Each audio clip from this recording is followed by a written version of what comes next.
The time is now 6 p.m. Our regular City Council meeting for September 14, 2021 is now in session. First on the agenda is Councilmember Davis will lead us with the opening prayer and the pledges of allegiance to the flags of the United States and the state of Texas. Heavenly Father, we thank you for watching out over our community.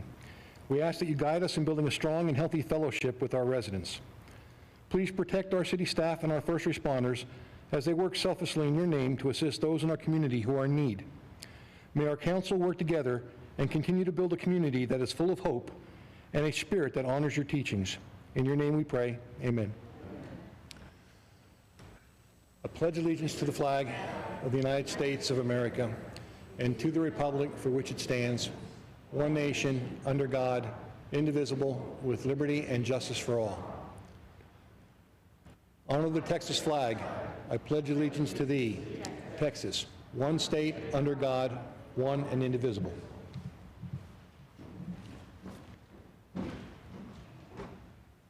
Thank you, Councilmember Davis.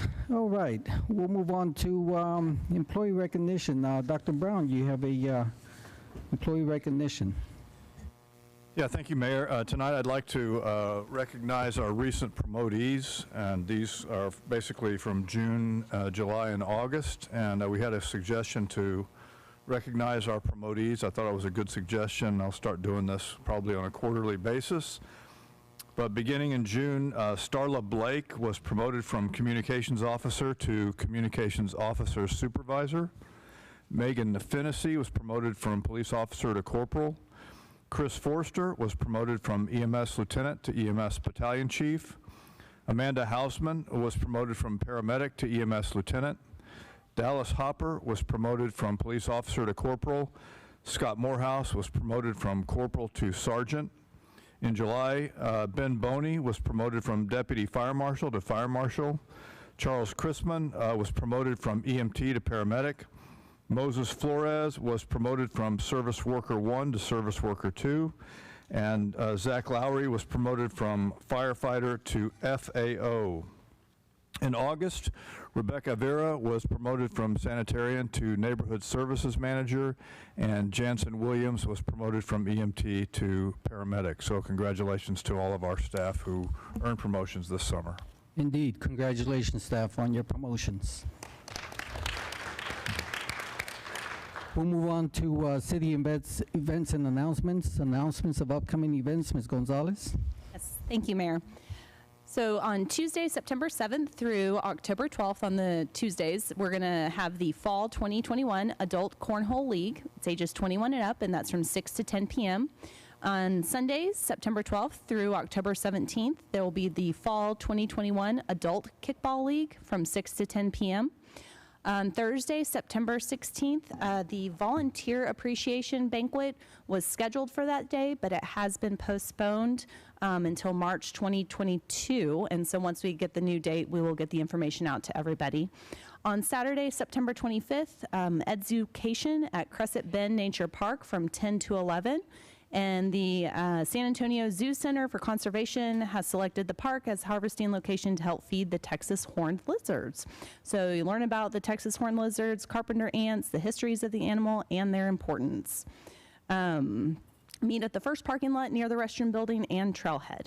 On Tuesday, September 28th, we will be back here for our next regularly scheduled City Council meeting at 6 p.m. And then finally, Tuesday, November 2nd, the City of Schertz will be holding its general election for the purpose of electing council members in Place 6 and Place 7 for a 3-year term from November 2021 to November 2024. A special bond election will also be held on November 2nd for or against the issuance of not to exceed $15.45 million of the City of Schertz, Texas general obligation bonds for public safety facilities, including a new fire station, and the levying of a tax and payment thereof.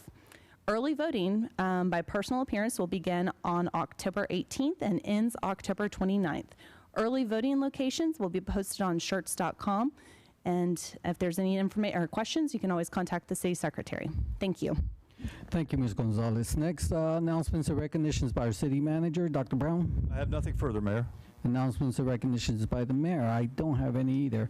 So we'll move on. Next on the agenda is the hearing of residents. This time is set aside for any person who wishes to address the city council.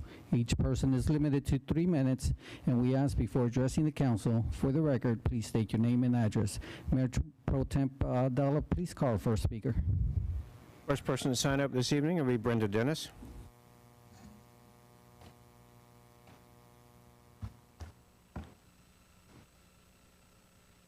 Yes, good evening, Mayor and Council. I was asked on behalf of the Guadalupe County Concerned Citizens Coalition to announce a candidates forum that is coming up September 30th at 6 p.m. It'll be held at the Schertz Civic Center Ballroom, 1400 Schertz Parkway, Building Number 5. It is free and open to the public. Meet and ask questions to candidates running for City Council in Schertz, Cibolo, as well as candidates for the SEUC ISD Board and the Green Valley Special Utility District. Light refreshments will be served. Thank you. Thank you. All right, next up we have Michelle Teroletsky. You did that well. Michelle Terletsky, 705 Maryland Drive. I just want to say thanks and compliment the person that wrote the article in the Schertz magazine this month on voting. They did an exceptional job, in my opinion, and I appreciate that, having worked the polls. They answered a lot of good questions and covered a lot of good material, and those of you out in UB2B land need to get a copy of the magazine and read it and follow the instructions, and you'll be happy voters. Thank you. All right, next up we have Ryanne Sykeswinsky.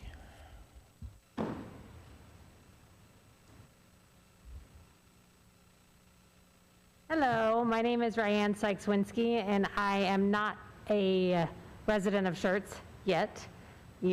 I have spent some time out here, and I'm kind of liking the area. But I am the branch director for Big Brothers Big Sisters of Comal and Guadalupe County. And so we serve the youth here in your area, and I just wanted to come out and introduce myself and remind you that we are still here and still serving the youth in your community. If you want more information, I did leave some of my business cards out next to the agenda on the table up front. If you know of anybody that is interested in either being a mentor, or a little, a child that needs a mentor, you can just go to our website at bigmentor.org, or you can call me or email me, and my contact information is on the website, and again, my business cards are out front. So that is all. Thank you so much for your time. Have a great evening. Thank you. Next up is Randy Caperco. Caperco, okay. Yeah, I recently reduced my water intake. I live out at Excuse me, sir. Randy Klepetko, and I'm Excuse me, sir. Before you get started, name and address, please. Randy Klepetko and 11910 Lost Meadows. Thank you. I'm out here at extrajudiciary of Schertz, and I reduced my water intake, and I noticed that when I dropped it down to 2.5 thousand gallons, my price was only 1/3 of what it was when I used 160,000 gallons. And I just find that kind of reverse of what our as a city and that's dependent on the aquifer. We should also be encouraging people to reserve water. Currently, I look at the way I've got the water structure here, and I wrote a spreadsheet out to share with you gentlemen if you'd like it. Basically, it shows that the people who get the cheapest rate in water is someone that uses 15,000 gallons per gallon. 15,000 gallons is the amount of water you would use to fill a swimming pool. Is that the kind of society that we want to do? Have our lowest income people, the ones that use very little water, spend the money for the people that use water for swimming pools? And I just bring that to your attention. All right. If you'd like to share those spreadsheets, I'll make sure the council gets them. This is based off of the water schedule that's produced by the water department here in James, could you talk to him? Just. Okay. Okay.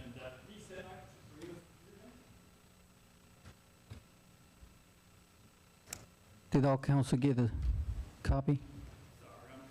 Okay, you're short 3? Okay. I'll make sure we send it out on email so everyone. Anyway, I just wanted to bring that to your attention, and if you don't mind, I'd like to comment on something else, the I-35 development, mixed use, light industrial. That's the supply chain problem we're having with China right now is we don't have enough supply chain in the product. How are we going to sell retail? How are we going to sell restaurants if we can't give the supplies to them right behind the store? Light industry and combination is the way to go. Thank you. Okay, next up is Charlie Rosk.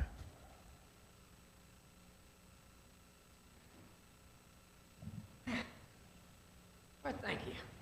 My name's Charlie Roskowski. I live over at 2013 Windy Folk over at the trailer park. And the problem I have, I talked to the mayor 20 years ago about this, the water on Oak Street. Now, Mr. James has been helping me along and saying there is going to be something done with it, but it hurts. Both arms broken and I got metal in them because I just can't stop. You got people pulling out there, you got people can't stop coming down there. And it's just been a long time coming. You got to do something about the water that's sitting on that road. It's during the rainstorm, but it's a day or two after the rainstorm when it just sits there and you splash over and you can't stop. And when I was laying on the ground, I noticed that the road actually has mushrooms on it. The water gets down underneath there, and then the pebbles are sitting up on top. It's a glaze. It's just like a sheet of glass on it, and you just can't stop. I was on a motorcycle, so I got less stopping power than you guys on your car. So someone's gonna get killed someday on that. But that's all I wanted to say for now. Thank you, sir. All right, and last up tonight is Lisa Mickens. Okay, thank you. All right, thank you. We'll move on then to consent agenda items. These are considered self-explanatory, and information packets are provided to council and available for public viewing. These items require no separate discussion unless requested by council. Item number 1, approval of the minutes of our regular meeting of September 7, 2021. Item number 2, resolution number 21R104. A resolution by the City Council of the City of Schertz, Texas, appointing Richard DeWitt to the Board of Directors, place D4, filling the current vacancy of the Schertz-Seguin Local Government Corporation and other matters in connection therewith. Item number 3, ordinance number 21S32. An ordinance by the City Council of the City of Schertz, Texas, amending the official zoning map by rezoning approximately 1 acre of land to Main Street mixed-use new development located at the hard corner of Main Street and Schertz Parkway, also known as Guadalupe County Property Identification Numbers 16630, Guadalupe County, Texas. Final reading. Mayor Pro Temp, will you please read the remainder of the items? All right, item number 5, ordinance number 21-T-38 has been pulled for discussion. Item number 6, ordinance number 21-T-39 has also been moved for discussion. Item number 7, resolution number 21-R-79, resolution by the City Council of the City of Schertz, Texas, authorizing an agreement for provisions of professional services between the City of Schertz and the City of Schertz Economic Development Corporation and other matters in connection therewith. Oh, I'm sorry, I missed number 4. All right.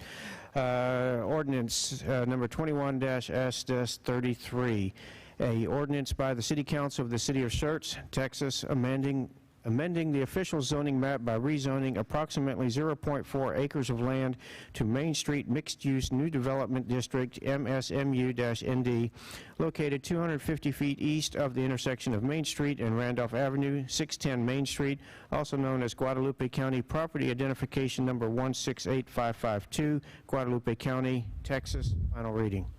All right, thank you, Mayor Pro Tem. Council, do any of these items need to be pulled for separate action?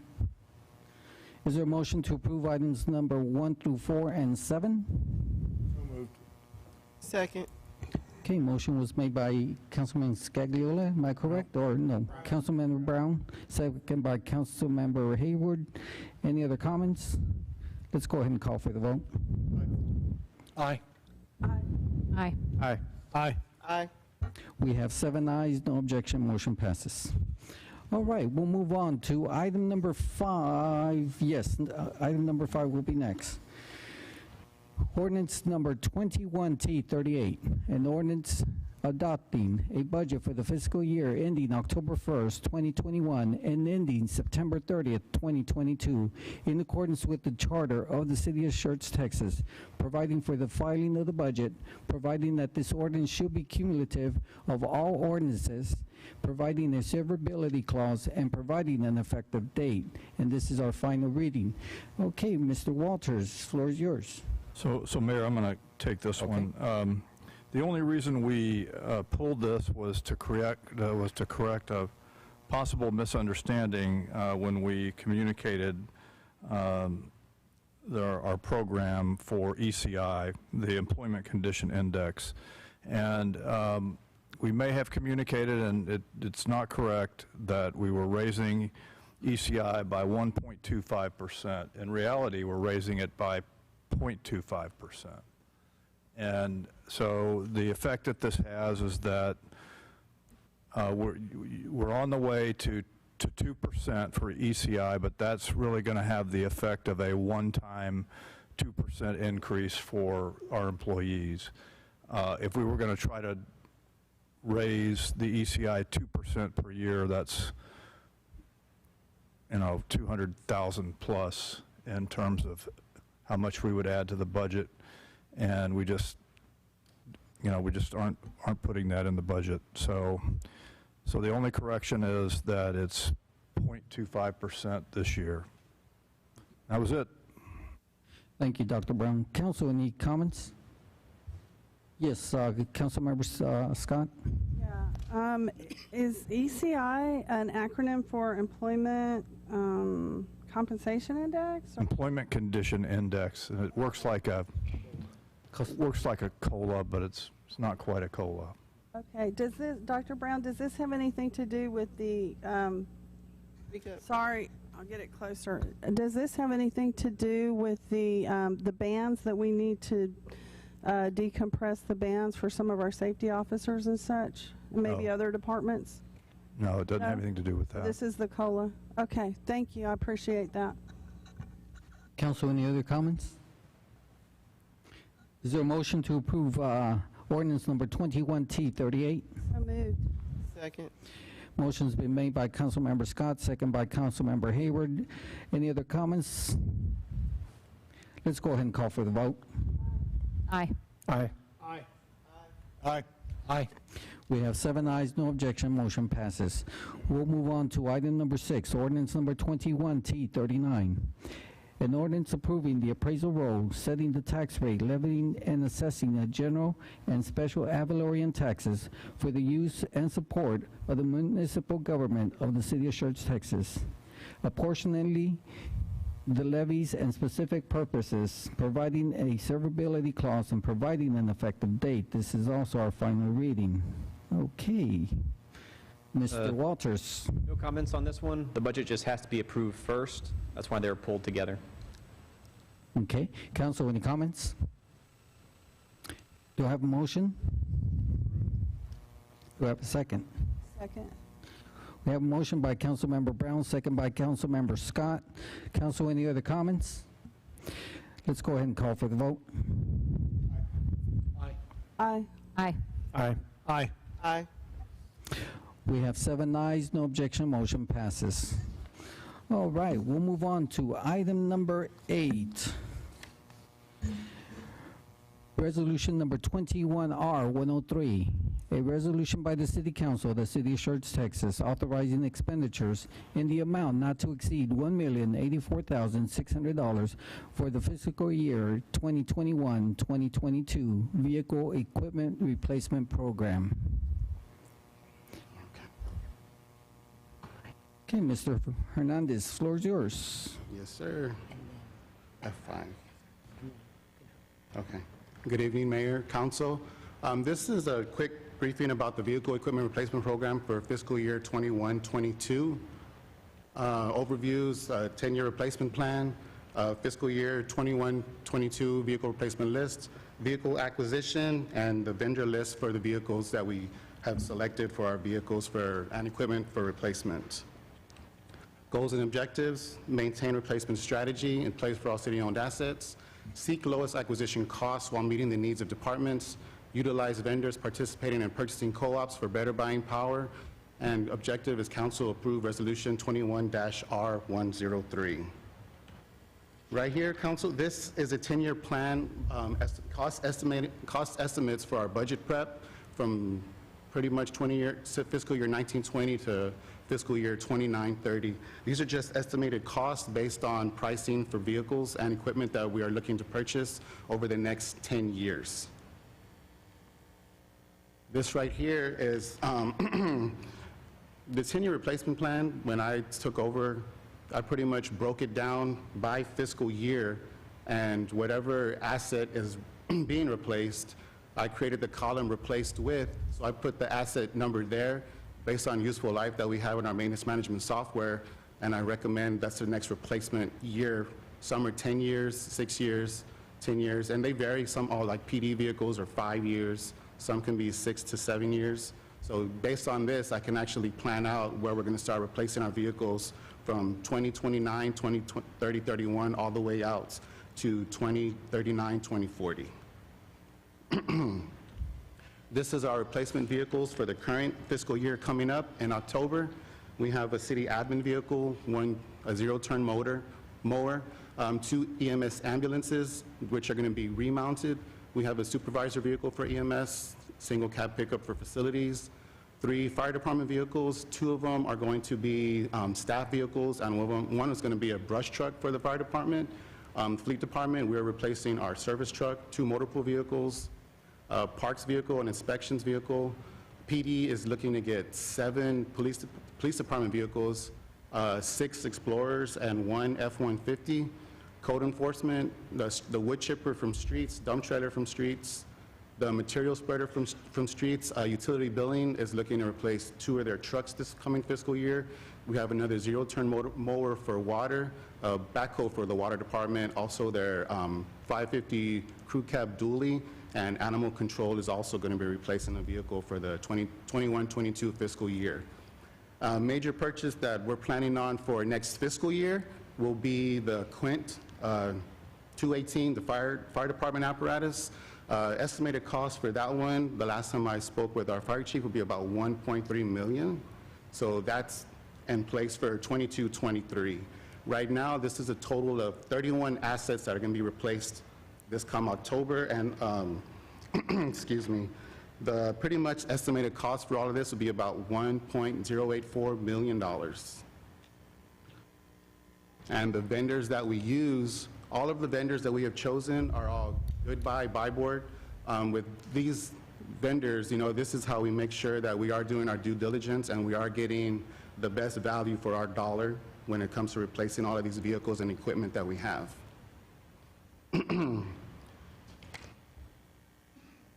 And for our recommendations is that we keep this current replacement schedule in place. All our vehicles and equipment, we are replacing them on a one-for-one basis. So when we place one, the other one, we go ahead and kind of, I guess you can say, phase out of the system, decommission it, and those vehicles actually get put on possibly gov deals and auction them off, and that money does go back into the general fund from what I have been told. Continue using all these vendors because of their purchasing co-ops, and we can also get the better deal in pricing, bigger bang for our buck. And last but not least, council approved resolution 21-R103. All right, thank you, Mr. Hernandez. Okay, council, any comments, questions? None? Is there a motion to approve? Yes. Oh, yes, Mayor Pro Tem Dalla. So when you're looking at replacing vehicles, do you go strictly on the age, or do you also track repair history on it? It's by age, repair history, because some of these vehicles, based on their overall, their useful life, some of them are 10 years, some of them are older. Pretty much, if the cost of maintenance is more than what the vehicle is actually worth, it's pretty much time to go ahead and get replacing and get something brand new. That's all. Okay. Is there a motion to approve resolution number 21R103? So moved. Second. Okay, I heard a second. I didn't know who set the motion. I made the motion. Okay, Mayor Pro Tem Dalla made the motion, second by Councilmember Hayward. Any other comments? Let's go ahead and call for the vote. Aye. Aye. Aye. Aye. Aye. We have 7 ayes, no objections, motion passes. Thank you.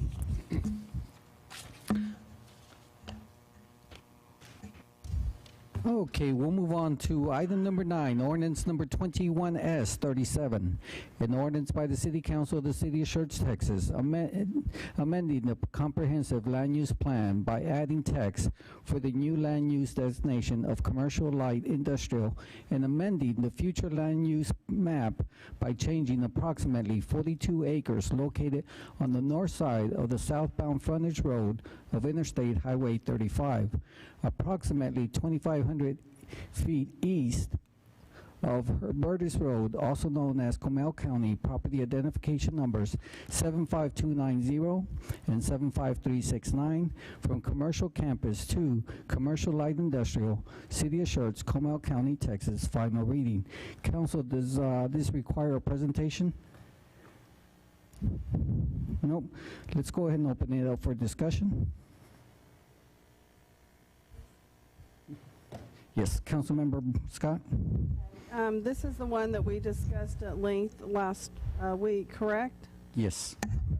I don't want to, if anybody watching wants to listen to those comments, please feel free to do so. I don't want to go over all of that again, but I did want to state my concern and reiterate that.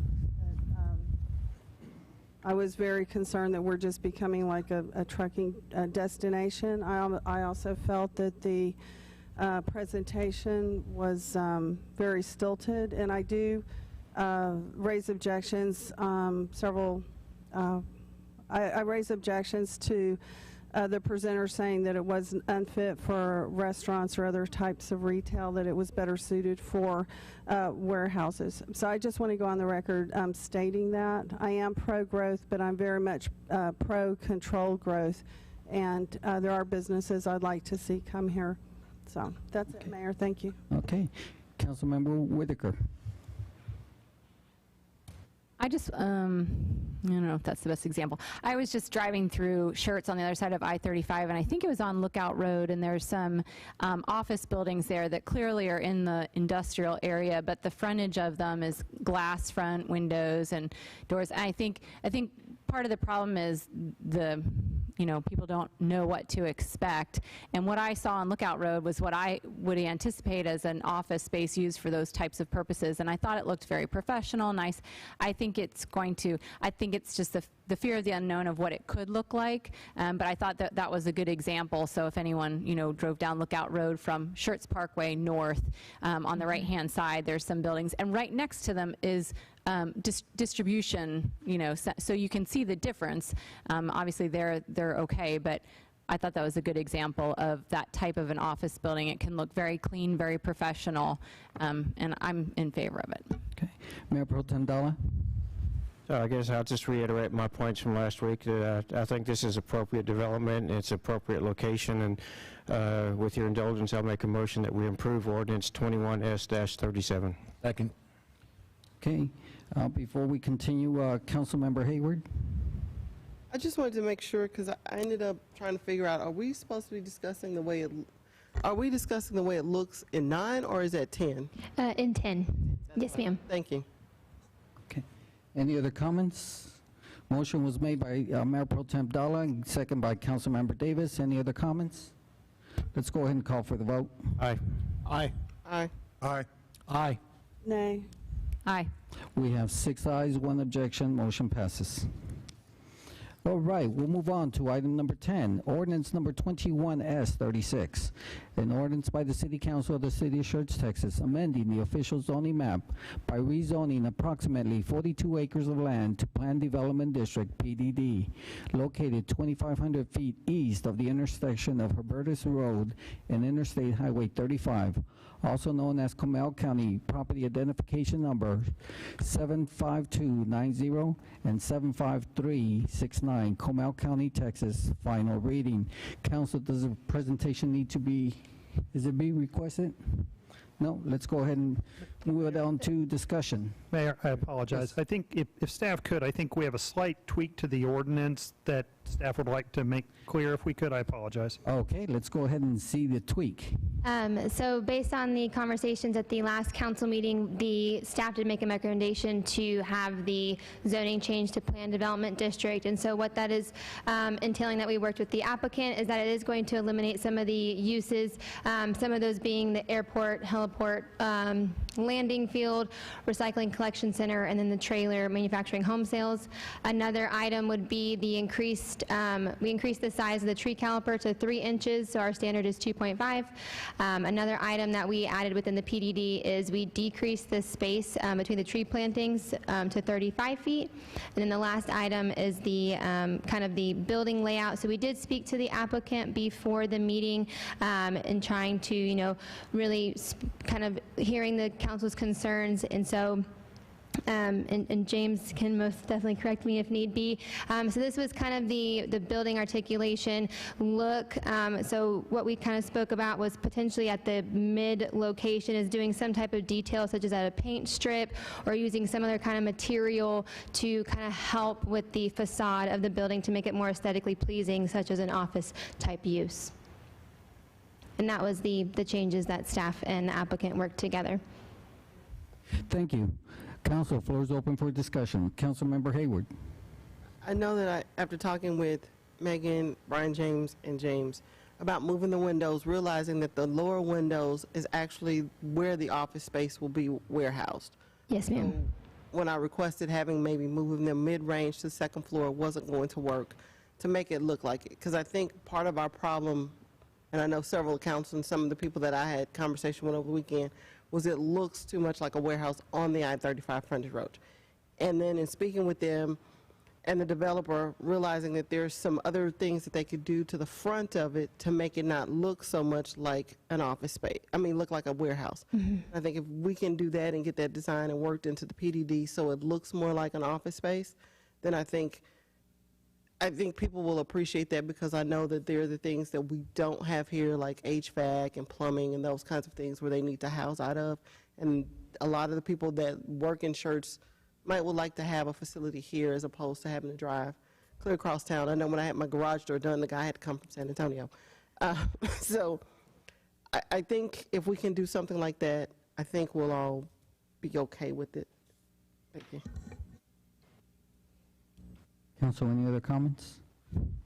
Is there, yes? I'll make a motion that we approve ordinance 21S-36. Second. Okay, we have a motion by Mayor Pro Tem Dalla and second by Councilmember Whitaker. Any other comments? Let's go ahead and call for the vote. Aye. Aye. Aye. Aye. Aye. Nay. Aye. We have 6 ayes, no objection, 1 objection. Motion passes. Thank you. Thank you, council. All right, we'll move on to item number 11, ordinance number 21M40. An ordinance by the City Council of the City of Schertz, Texas, amending the City of Schertz Code of Ordinances and certain other ordinances by amending it and establishing for certain licenses, permits, and other services provided by the City of Schertz. Final reading. Mr. Walters? Good evening. My name is James Walters. I'm the Finance Director for the City of Schertz. We did have one change to this item than last week. That's why we had it on discussion rather than consent.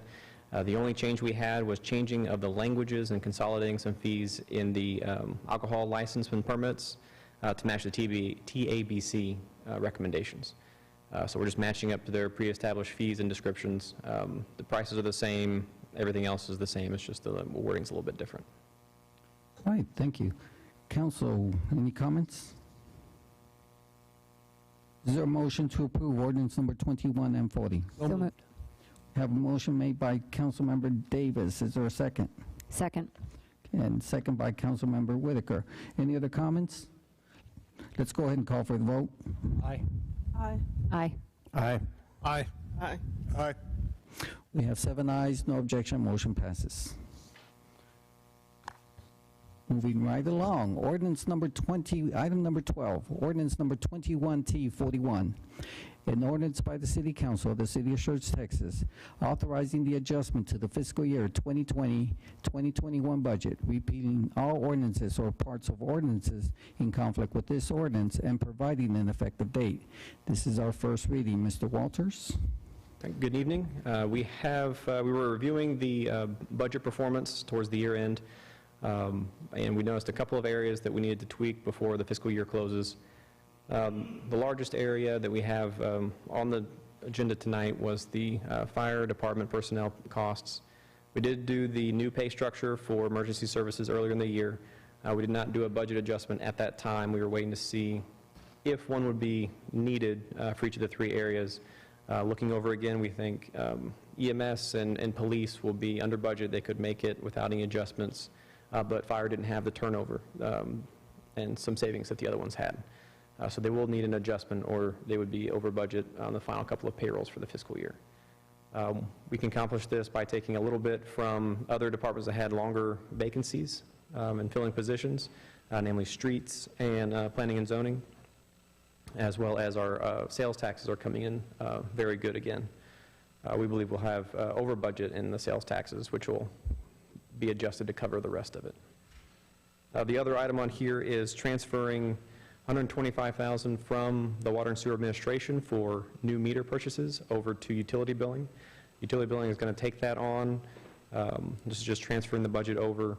There's no increase in the budget, but the ordinance regarding transfers between departments say that anything between departments will have to come to council.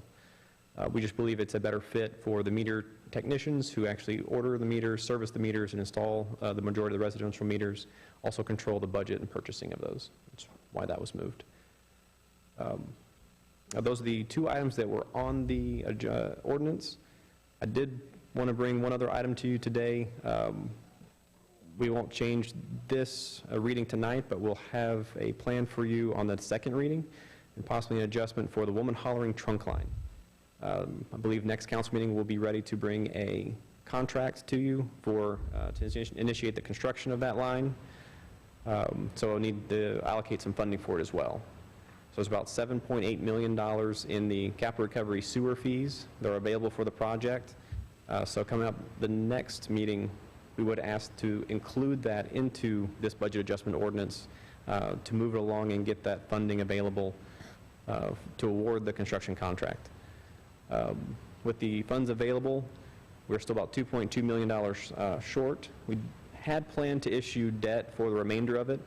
We're also looking to bring a resolution that'll allow us to fund the project now with our existing funds and then reimburse ourselves later once the debt's actually issued. The original plan was to issue about $5 to $6 million to complete the project. We believe we only need $2.2 million now, so it's going to be a lot less. The debt service on those will come from future impact fees, so it will not affect water and sewer rates or anything in the general fund or INS. Thank you, Mr. Walters. Council, floor is open for discussion. Yes, Councilmember Scott. Yes, by how much of a shortfall, was it the fire department where we were going to come up short, the personnel? It's about $466,000. 466? Yes. Will that be accomplished within the constraints of our current budget? I know that for the next item, you said that you were going to, take from one and put it on the other. Oh, no, it's the taxes coming in you thought would fund it. So for the $466,000, is that within the constraints of our current budget? And it is not. We are asking to recognize additional sales tax of $346,000, and that additional sales tax will cover the fire department overage. So basically, we're going to be higher in fire personnel costs than we thought. We're also bringing in more sales tax than we had thought. Overall, there wouldn't be a change to the bottom line. So okay, we're not removing. That's what I was wondering, if we're going to stay balanced, if our budget's going to be balanced with these changes. Yes. Current. Okay. Yes, they would. Thank you. Council, any other comments? Is there a motion to approve ordinance number 21T41? So moved. Second. Have a motion by Councilmember Brown, second by Councilmember Hayward. Any other comments? Let's go ahead and call for the vote. Aye. Aye. Aye. Aye. Aye. Aye. Aye. We have 7 ayes, no objection, motion passes. All right, we'll move on to item number 13, proposed appeal for the roadway capital recovery. Consideration or action on an appeal to the roadway capital recovery fees by Responsive Ed. Thank you, Mayor. So I'll give a short presentation to update folks on this. But as you know, we charge capital recovery fees. There was just a question about capital recovery fees or impact fees for water and sewer, paying for the Woman Creek trunk line. We also charge roadway impact fees. Generally, those are assessed with new development, but then occasionally what happens is somebody comes in for an expansion, and that triggers a new charge just for that expansion. And so the idea is that they make an expansion or make a change, that adds additional traffic to our road system, and so they pay for that difference. And that's what's happened here. Founders Classical Academy, originally built as Washington Tyrannus, has come in for an expansion. That expansion with the classrooms will lead to additional students. Our roadway impact fees for schools are based on number of students, and so that triggers an additional roadway impact fee. There is not an additional utility impact fee because when they initially came in, based on their estimated number of students, water and sewer were assessed. They didn't actually hit that number, and so with this expansion, they stay within that. So that's why it's just roadway with this expansion. The amount due is just over $9,300, $9,310. When we let the applicant know that, they came back and responded saying that they feel like, based on state law, Attorney General opinion, things like that, that roadway capital recovery fees are not applicable, and impact fees are not applicable to them as a charter school. They provided information to staff. We certainly looked at it. We differ in our opinion from that, but talked them through and said the way you deal with this, the ordinance lays it out, is we run an item to an appeal with City Council, and City Council ultimately decides. So in your packet, you've got a short staff report, you've got a section of the local government code, and then you have the letter from the applicant where they lay out their case. So this is just one of those where I think there's a different viewpoint on it. Staff simply, just has a different view, and so we are not necessarily recommending approval of that appeal going forward. Thank you, Mr. James. Is the applicant here? Yes, if he'd like to say a few words.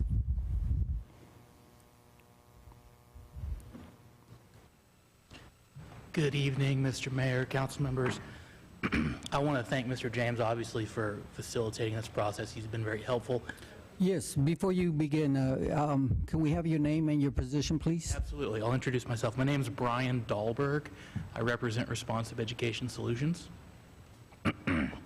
in this appeal of the city administration's decision.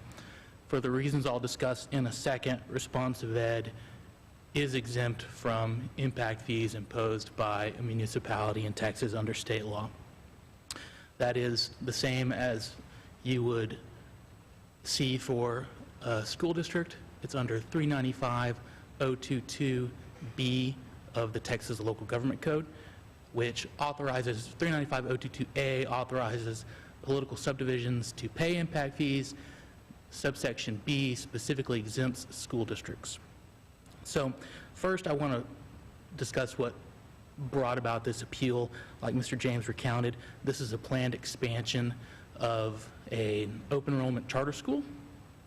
The school is a K through 12 campus, currently serves around 625 students.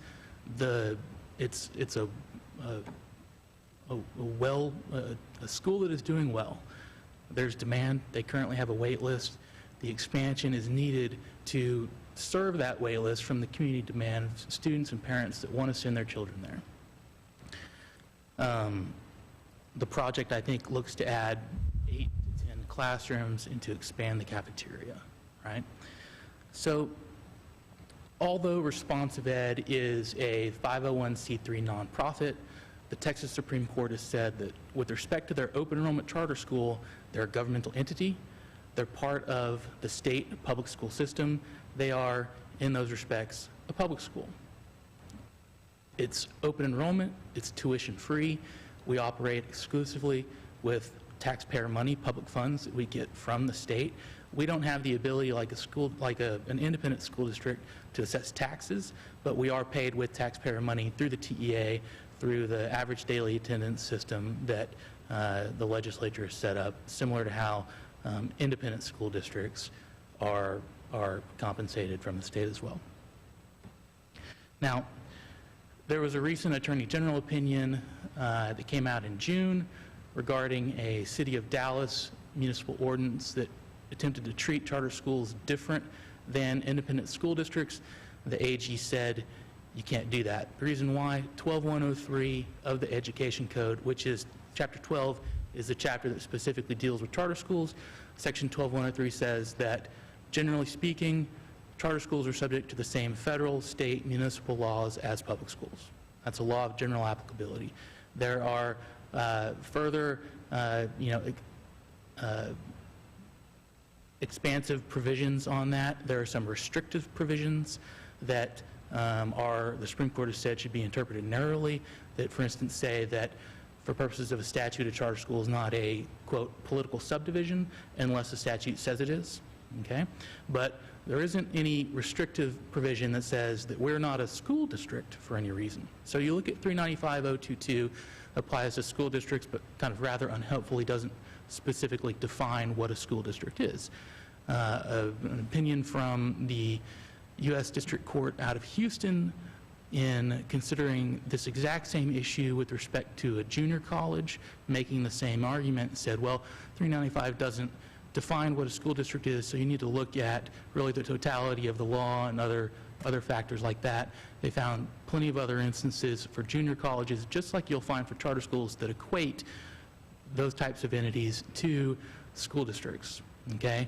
One in particular, 12135 of the Education Code, says that a charter school on application can be considered a charter district for purposes of guaranteeing its bonds under the Permanent School Fund.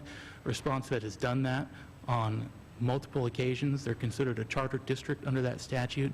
Separately, the TEA considers charter schools the equivalent of school districts. Their glossary defines the term charter school district. Obviously, ResponseFed, as well as any other large statewide charter school operator, which ResponseFed is, would qualify under that definition. So yeah, we're a public school. We are a district. You put those two together, I think it's fair to say we're a school district.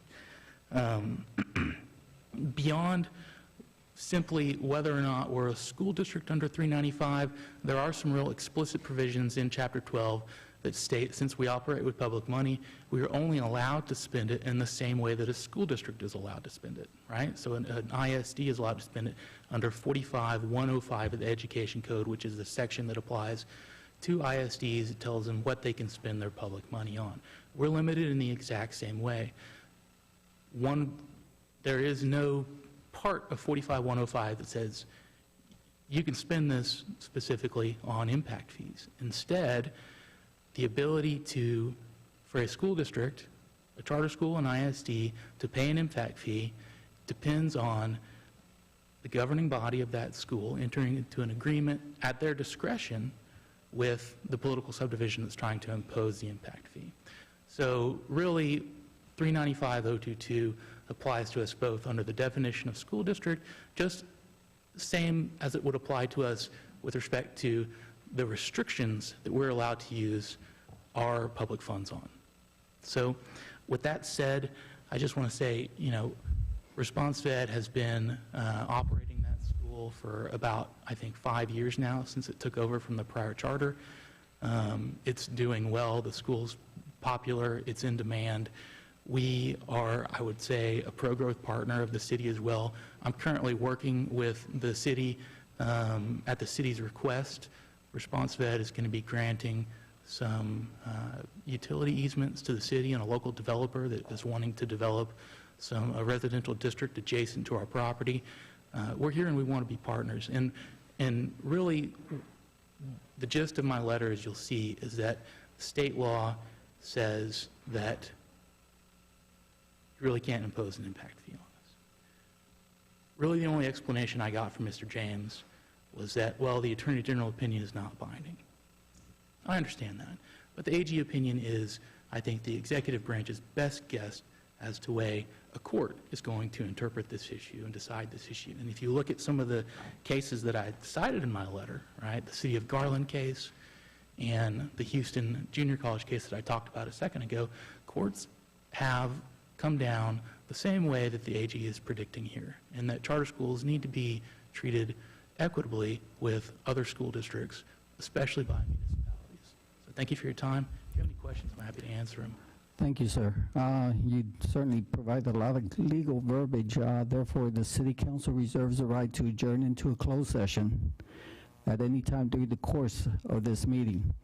This agenda item is very sensitive and requires our council to consult and seek advice from our legal counsel. Under the Texas Governmental Code, Chapter 551.071 permits the council to confer and receive legal advice regarding the appeal of the roadway capital recovery, this particular agenda. Therefore, it is 6:53. We will reconvene after our discussion.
Okay, the time is now 7:40. We reconvene into our regular session after our discussion and deliberation regarding our closed session in reference to agenda item number 13, the roadway capital recovery. The chair is making the motion to deny the appeal on the roadway recovery fees. Do I have a second? Second. We have a second by Councilmember Dalla. Any other comments, Council? Yes, Councilmember Whitaker. So I just wanted to, obviously we were discussing for a while. I don't think it was an easy discussion. We had a lot of good conversation. A lot of it is about the legal side of it. I just wanted to say for my part, I wanted to focus on, I guess, the requirement or lack thereof of the city and the entity to collect that impact fee. And it has a lot of implications, past and present, how we decide. So I'd just like to say I support charter schools. As a family, we've utilized charter schools. I love what they have to offer. I think the legislation is a little confusing for us lay people to work with. So I had to go with the information that was given. So like I said, it's a difficult decision. I would love to support charter schools in any way we can. I realize they have fewer resources than your average school district, school, ISD, and so I know that's a struggle, providing the same great education for the kids with less. So it's a difficult decision, but I just wanted to make that statement. Yes, Councilmember Scott. I totally concur. This was one of the most difficult topics or decisions that I've personally faced while on council, and I don't say that gratuitously. I'm a big fan of education. I am a public school teacher, and I think charter schools put forth a fantastic product. I really do. The decision that I'm making, I hope it's in the best interest of everyone. Okay. Any other comments? I'd just like to point out it was a very complicated and sensitive matter, and that's why it took so long to our discussions. But anyway, the motion's been made by the chair, second by Councilmember Dalla. Any other comments? Let's go ahead and call for the vote. Aye. Aye. Aye. Aye. Aye. Nay. Aye. We have 6 ayes, 1 objection. Motion passes. All right, we'll move on to item number 14. That is also, for roll call confirmation. We have roll call confirmation. Our Secretary, Brenda Dennis, will provide us a roll call confirmation on consent agenda items 1 through 4 and number 7, and also discussion items 5, 6, and 8 through 13. Ms. Dennis? Yes, consent agenda items 1 through 4 and item number 7. A motion was made by Councilmember Brown, seconded by Councilmember Hayward. Mayor Pro Tem Dalla, Council members Davis, Scott, Whitaker, Scagliola, Haywood, Brown voted yes. No one voted no. Motion passed. Item number 5, ordinance number 21T38 on first reading. A motion was made by Councilmember Scott, seconded by Councilmember Hayward. Mayor Pro Tem Dalla, Council members Davis, Scott, Whitaker, Scagliola, Haywood, Brown voted yes. No one voted no. Motion passed. Item number 6. Ordinance number 21T39. Let me go back to that. Let me correct myself on ordinance number 21T38. I believe that was on final reading. Yes, it was on final reading. Ordinance number 21T38 on final reading. Motion was made by Councilmember Scott, seconded by Councilmember Hayward. Mayor Pro Tem Dalla, Councilmembers Davis, Scott, Whitaker, Scagliola, Haywood, Brown voted yes. No one voted no. Motion passed. Item number 6, ordinance number 21T39 on final reading. A motion was made by Councilmember Brown, seconded by Councilmember Scott. Mayor Pro Tem Dalla, Councilmembers Davis, Scott, Whitaker, Scagliola, Haywood, Brown voted yes. No one voted no. Motion passed. Item number 7, resolution number 21R103. Motion was made by Mayor Pro Tem Dalla, seconded by Councilmember Hayward. Mayor Pro Tem Dalla, Councilmembers Davis, Scott, Whitaker, Scagliola, Hayward, Brown voted yes. No one voted no. Motion passed. That was item number 8. It was on number 8. Yes. Okay. Yes. Item number... is that 9. Number 8? Yes. Item number 9. Ordinance number 21S37 on final reading. A motion was made by Mayor Pro Tem Dalla, seconded by Councilmember Davis. Mayor Pro Tem Dalla, Councilmembers Davis, Whitaker, Scagliola, Hayward, and Brown voted yes. Councilmember Scott voted no. Motion passed. Item number 10, ordinance number 21S36 on 36 on final reading. Motion was made by Mayor Pro Tem Dalla, seconded by Councilmember Whitaker. Mayor Pro Tem Dalla, Councilmembers Davis, Whitaker, Scagliola, Hayward, Brown voted yes. Councilmember Scott voted no. Motion passed. Item number 11, ordinance number 21M40. That would be on final reading. Motion was made by Councilmember Davis, seconded by Councilmember Whitaker. Mayor Pro Tem Dalla, Councilmembers Davis, Scott, Whitaker, Scagliola, Hayward, Brown voted yes. No one voted no. Motion passed. Item number 12, ordinance number 21T41 on first reading. Motion was made by Councilmember Brown, seconded by Councilmember Hayward. Mayor Pro Tem Dalla, Councilmembers Davis, Scott, Whitaker, Scagliola, Hayward, Brown voted yes. No one voted no. Motion passed. Item number 13, a motion was made by the chair, seconded by Mayor Pro Tem Dalla, to deny the waiver of the fees. Mayor Pro Tem Dalla, Councilmembers Davis, Whitaker, Scagliola, Hayward, Brown voted yes. Councilmember Scott voted no. Motion passed. Thank you, Ms. Dennis. All right, we'll go on to our closed session. Item number 14, the City Council will meet in closed session under Section 551.087 of the Texas Governmental Code, deliberation regarding economic development negotiations, closed meeting. The governmental body is not required to conduct an open meeting. 1, to discuss deliberate regarding commercial or financial information that the governmental body has received from a business prospect that the governmental body seeks to have locate, stay, or expand in or near the territory of the governmental body and with which the governmental body is conducting economic development negotiations. Or item number 2, to deliberate the offer of a financial or other incentive to a business prospect. This is in reference to project E-069. The time is now 7:47. We will reconvene after our discussion.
Wait a couple.